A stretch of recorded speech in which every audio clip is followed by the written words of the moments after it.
तो हाँ बच्चों, अब हम प्रोटीन्स को करेंगे। तो प्रोटीन्स पता है वैसे किसी को क्या होते हैं प्रोटीन्स? सुन रखा होगा, प्रोटीन खाने चाहिए। प्रोटीन खाने में प्रोटीन रहे बेटा, बालन में भी प्रोटीन रहे, नाखूनन में भी प्रोटीन रहे, बहुत चीजों में प्रोटीन होता है।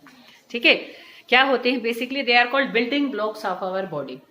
ठीक है, जैसे ईंटों से मिलकर दीवार बनती है, तो ऐसे ही प्रोटीन ही हमारी बॉडी के बहुत सारी चीजों में प्रोटीन ही प्रोटीन है। वो ना हो तो बॉडी के फंक्शन यही रुक जाएंगे।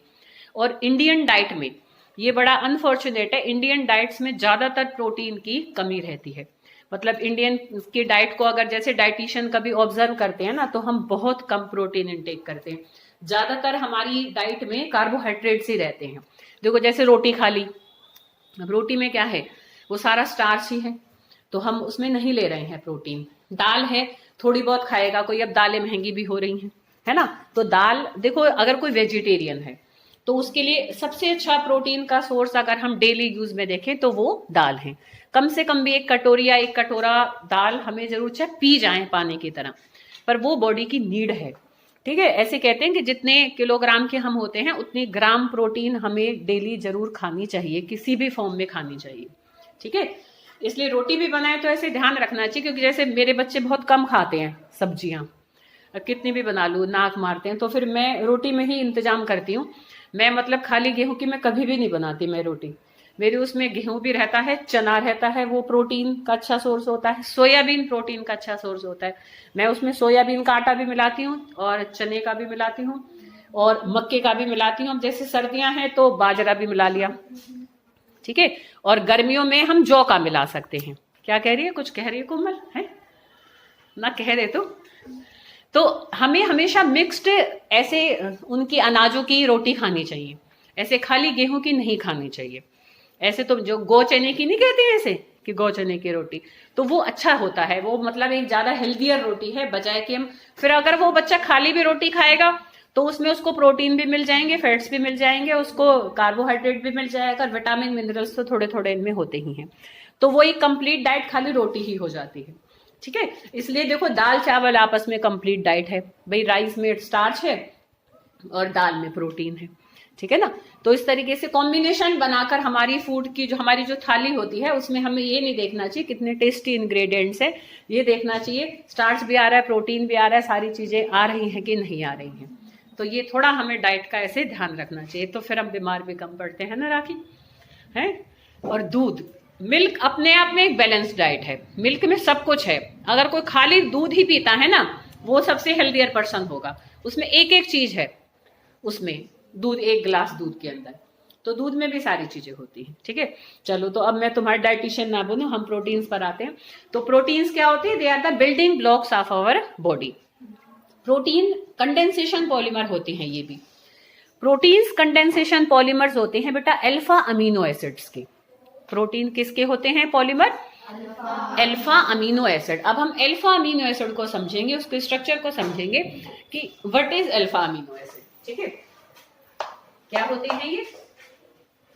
अल्फा अमीनो एसिड के पॉलीमर होते हैं proteins. Proteins are the condensation polymers of alpha amino acids and they are building blocks of our body. ठीक है बेटा, अच्छा अब देखो क्या होते हैं अल्फा अमीनो एसिड। एक कार्बन को लेंगे, ठीक है, एक तरफ हम COOH ग्रुप लगाएंगे, कार्बोक्सिलिक ग्रुप। ठीक है, एक तरफ हम अमीनो ग्रुप लगाएंगे NH2। चलो मैंने ऐसे करके लिख दिया, उल्टा लिख सकते हो ना, बॉन्डिंग को शो करना है। एक तरफ हमारा H आएगा और एक तरफ हमारा आएगा R। ठीक है, तो ये R अलग अलग अमीनो एसिड्स में अलग अलग होता है, बाकी सारा पार्ट उसमें कॉमन होता है। देखो देखो अब ध्यान से, इसमें अमीनो ग्रुप भी है, इसमें एसिडिक ग्रुप भी है, तो इसलिए हम इसको क्या कहते हैं? Amino acid. अल्फा वर्ड क्यों लगाया? ये हमारा मेन फंक्शनल ग्रुप है। देखो जब एक से ज्यादा फंक्शनल ग्रुप होते हैं तो हम प्रायोरिटी ऑर्डर से प्रायोरिटी देते थे ना, तो carboxylic acid is always more prior than amino group, तो इसको हम मेन प्रायोरिटी देंगे। तो this is our principal functional group. तो प्रिंसिपल फंक्शनल ग्रुप से जो नेक्स्ट कार्बन होता है वो हमारा अल्फा कार्बन होता है, और अल्फा कार्बन पर अमीनो ग्रुप अटैच है, तो इसलिए हम इसको क्या कहते हैं? Alpha amino acid. ठीक है, कि अल्फा कार्बन पर अमीनो ग्रुप अटैच्ड है। ठीक है बेटा, तो अल्फा अमीनो एसिड्स के क्या होते हैं? पॉलीमर्स होते हैं प्रोटीन्स। तो प्रोटीन बेसिकली क्या होते हैं, अमीनो एसिड से ही मिलकर बनते हैं और 20 अमीनो एसिड्स होती हैं बेटा। टोटल अमीनो एसिड्स कितनी होती हैं? 20। और बस उनमें आर अलग अलग अलग होता है। 20 की 20 अमीनो एसिड्स के स्ट्रक्चर तुम्हारी बुक में बने हुए हैं, उसको तुम्हें कुछ करना नहीं है, जस्ट ऐसे नॉलेज के लिए दे रखे हैं कि बच्चे को देख सकता है कि भाई देखो कौन कौन सी अमीनो एसिड्स होती हैं। ठीक है बेटा। तो अब हम आगे चलेंगे, थोड़ा सा अमीनो एसिड के बारे में देखेंगे, क्योंकि मेनली थोड़ा सा इसलिए भी डाला है कि बच्चा थोड़ा सा डाइट कॉन्शियस हो, पर बच्चे नहीं मानते हैं। बच्चे तो फिर वह स्वाद ये देखें, कोई नहीं, क्योंकि मैं तो खुद घर में भुक्तभोगी हूं ना इस चीज की।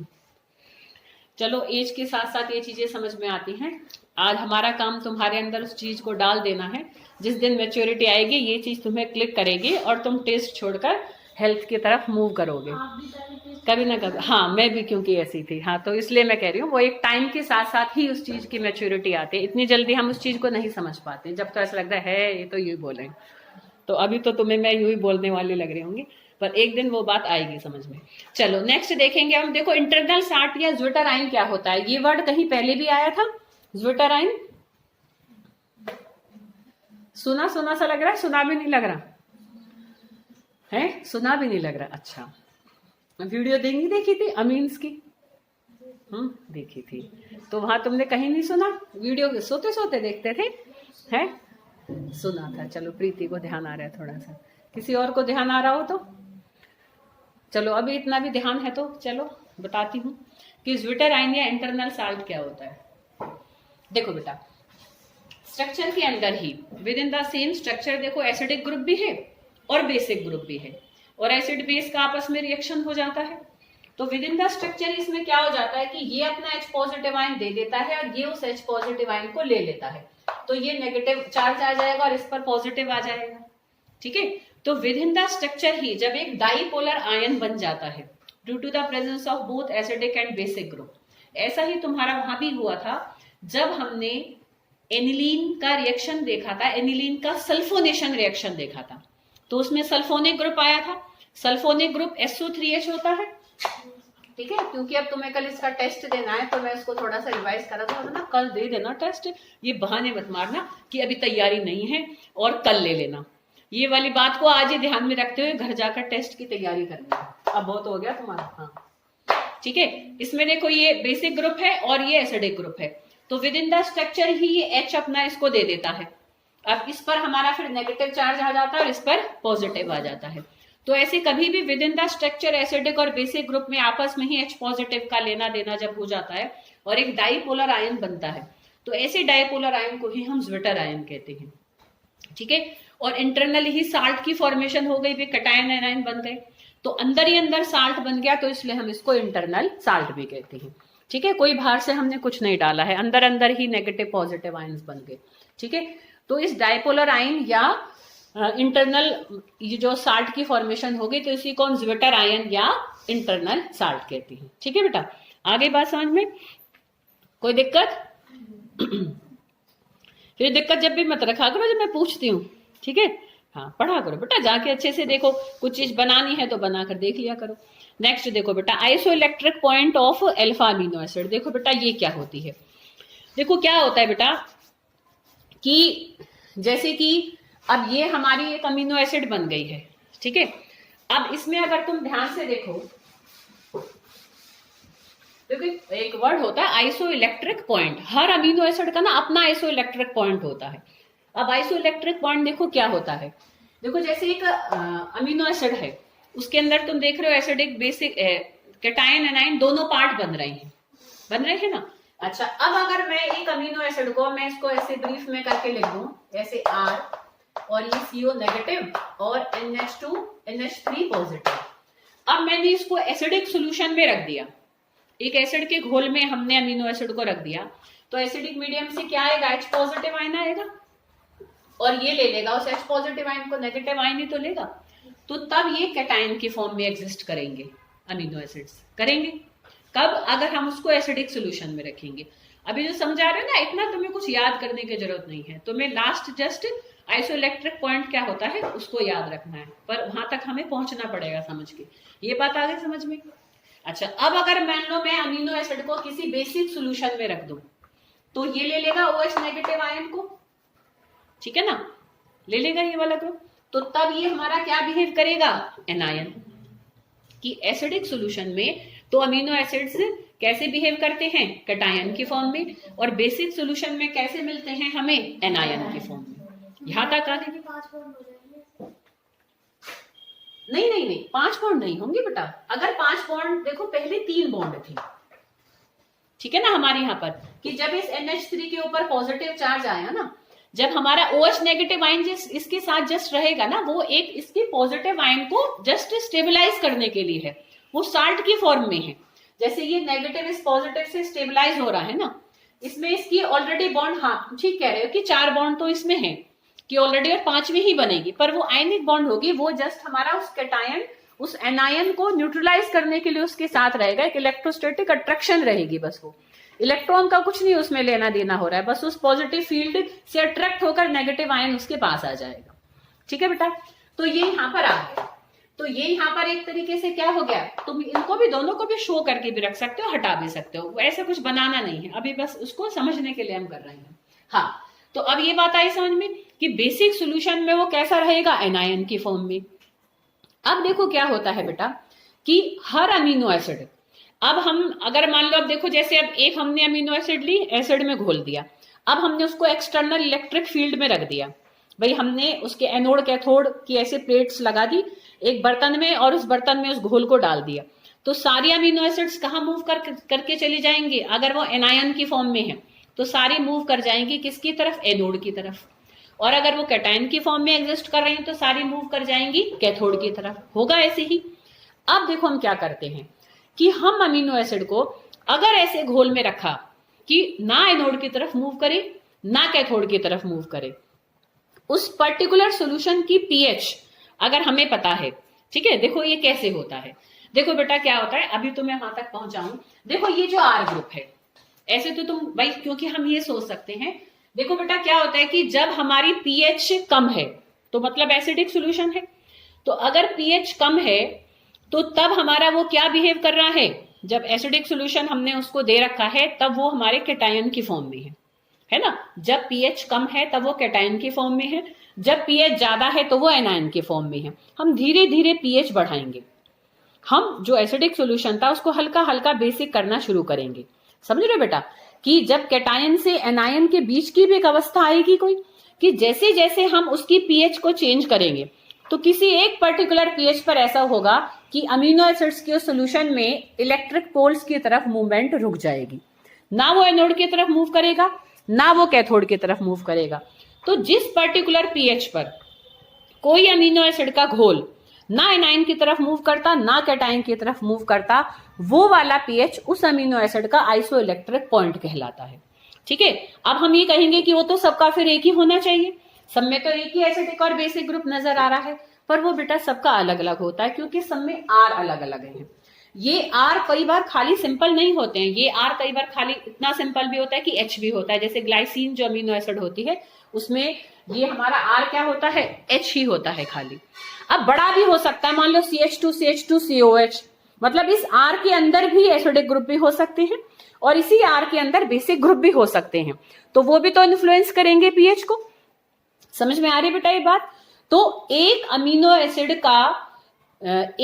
एसिड का वो वाला घोल, उसकी वो पीएच, जिस पीएच पर वो इलेक्ट्रिक फील्ड में, एक्सटर्नल इलेक्ट्रिक फील्ड में कोई मूवमेंट शो नहीं करता, वो वाली पर्टिकुलर पीएच उस सॉल्यूशन की, उस अमीनो एसिड का क्या कहलाती है, आइसो इलेक्ट्रिक पॉइंट।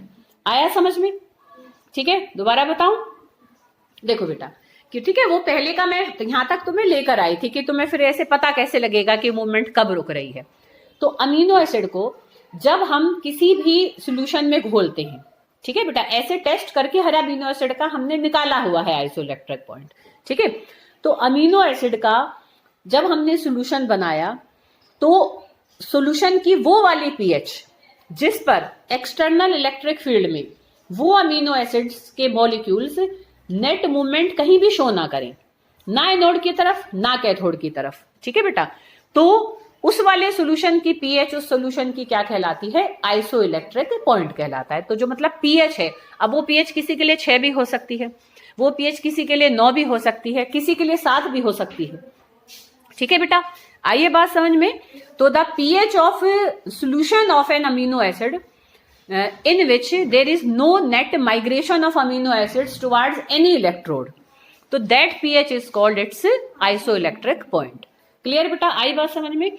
तो अब तुम्हारा इंग्लिश का पीरियड है। अब ये 2 छोटी छोटी सी बातें थी, इनको मैं जल्दी जल्दी से बता देती हूँ बस, कि देखो हम क्लासिफिकेशन ऑफ अमीनो एसिड्स हैं कि न्यूट्रल क्या होती हैं, एसिडिक क्या होती हैं, बेसिक क्या होती हैं। वो डिपेंड करता है इस आर ग्रुप पे। अगर इस आर ग्रुप में जो ग्रुप है वो न्यूट्रल है, जैसे एच है, तो वो अमीनो एसिड कैसी होगी, न्यूट्रल अमीनो एसिड होगी। इस आर के अंदर अगर COH आ रहा है तो वो अमीनो एसिड कैसी होगी, एसिडिक अमीनो एसिड हो जाएगी। इस आर में अगर कोई बेसिक ग्रुप आ रहा है तो वो हमारी अमीनो एसिड कैसी हो जाएगी, बेसिक अमीनो एसिड हो जाएगी। तो इसको मैंने फर्दर लिखा नहीं है, बस ऐसे ही लिख दिया है सिंपल। ठीक है, अब देखो नॉन एसेंशियल अमीनो एसिड्स और एसेंशियल अमीनो एसिड्स क्या होती हैं। देखो एसेंशियल हमारी बॉडी के लिए सारी अमीनो एसिड्स हैं। हमारी बॉडी को 20 की 20 अमीनो एसिड की रिक्वायरमेंट होती है कि एक एक अमीनो एसिड की शरीर को जरूरत होती है, पर फिर भी हम 10 को तो नॉन एसेंशियल कहते हैं, 10 को एसेंशियल कहते हैं। नॉन एसेंशियल अमीनो एसिड्स बेटा वो होती हैं जो कि बॉडी खुद बना लेता है। हम कुछ भी खाएं, एनीथिंग वी ईट, वो अपने आप तोड़ ताड़ के मोड़ मार के उनसे अपने आप 10 अमीनो एसिड को बॉडी खुद बना लेती है। उनको हमें डाइट के थ्रू लेने की जरूरत नहीं होती, तो वो नॉन एसेंशियल अमीनो एसिड्स होती हैं। ये आया हुआ है पेपर में कई बार, what are non essential and essential amino acids, with example आया हुआ है। ठीक है, तो इसलिए देखो 2 एग्जाम्पल भी मैंने लिखे हुए हैं, तो एग्जाम्पल को भी याद करना है इसमें बेटा जरूरी। जैसे ग्लाइसिन और एलेनिन, ये दोनों कैसी होती है, नॉन एसेंशियल। सिंपल सी बात है, जिनके ना सिंपल स्ट्रक्चर्स हैं वो नॉन एसेंशियल है, बॉडी इनको खुद बना लेती है। जिनके कॉम्प्लिकेटेड स्ट्रक्चर्स है उनको बॉडी नहीं बना पाती है। तो जिन अमीनो एसिड्स को बॉडी खुद प्रिपेयर नहीं कर पाती, तो they are essential to be taken through diet. उनको हमें डाइट के थ्रू लेना ही लेना पड़ेगा, नहीं तो अदरवाइज क्या हो जाएगा, the deficiency disease created in our body. उनकी कमी से जो बीमारी हो जाती है वो हमारे शरीर में होने लग जाएंगी। तो those amino acids are called essential amino acids. ठीक है बेटा, जैसे एक बीमारी ख्वाशोकर होती है। ख्वाशोकर में क्या होता है, बच्चों में हो जाती है ज्यादातर, कि उनके ना ऐसे मतलब पैर फूले फूले से हो जाते हैं, ऐसे मोटे मोटे ऐसे पैर हो जाते हैं उनके, मतलब ऑर्गन्स में अंदर सेल्स में ना पानी भरने लग जाता है। ठीक है, तो उसको हम ख्वाशोकर कहते हैं, जो कि अमीनो एसिड की, एसेंशियल अमीनो एसिड की कमी के कारण हो जाती है। ठीक है बेटा, आ रही है बात समझ में। वाटर बैलेंस मतलब बॉडी का डिस्टर्ब हो जाता है कि कहाँ ज्यादा कहाँ कम हो, ये बॉडी जज नहीं कर पाती। अब कंप्लीट और इनकम्प्लीट प्रोटीन्स क्या होते हैं, बस यहां तक करा देती हूं मैं। देखो ऐसी प्रोटीन्स जिसमें सारी एसेंशियल अमीनो एसिड्स हों वो हमारी कंप्लीट प्रोटीन कहलाती हैं। जैसे एग है, जैसे मिल्क है, जैसे मीट है। जो भी हमारे मतलब जो नॉन वेज खाते हैं, उल्टा वो प्रोटीन का उनको एक अच्छा सोर्स मिलता है, वो प्रोटीन रिच फूड होता है हमेशा। ठीक है बेटा, तो मीट है, फिश है, एग है, और अगर हम वेजिटेरियंस के लिए कहें तो हमारे पास सिर्फ एक मिल्क होता है जो कि कंप्लीट प्रोटीन लेकर आता है। ठीक है बेटा, तो इसलिए हमें कॉम्बिनेशंस में खाना चाहिए। हम दाल चावल खाएं, हमें कंप्लीट प्रोटीन मिल जाएंगे। ठीक है, हम डोसा खाएं, कंप्लीट प्रोटीन मिल जाएगी, उसमें सारी चीजें आ जाती हैं। ठीक है बेटा, और इनकम्प्लीट प्रोटीन क्या होती है, जो कि लैकिंग रहती है, जिसमें किसी एक आध अमीनो एसिड की। इनकम्प्लीट प्रोटीन क्या होंगे, those proteins which do not contain all essential amino acids, तो वो इनकम्प्लीट प्रोटीन होती है। जैसे राइस है, व्हीट है, उनमें भी होते हैं अमीनो एसिड्स पर सारे नहीं होते हैं, तो इसलिए वो इनकम्प्लीट प्रोटीन में आती है। ठीक है, आ रही बेटा बात समझ में। तो यहां तक हम करेंगे, तो कल मैं इसको आगे कंटिन्यू कराऊंगी।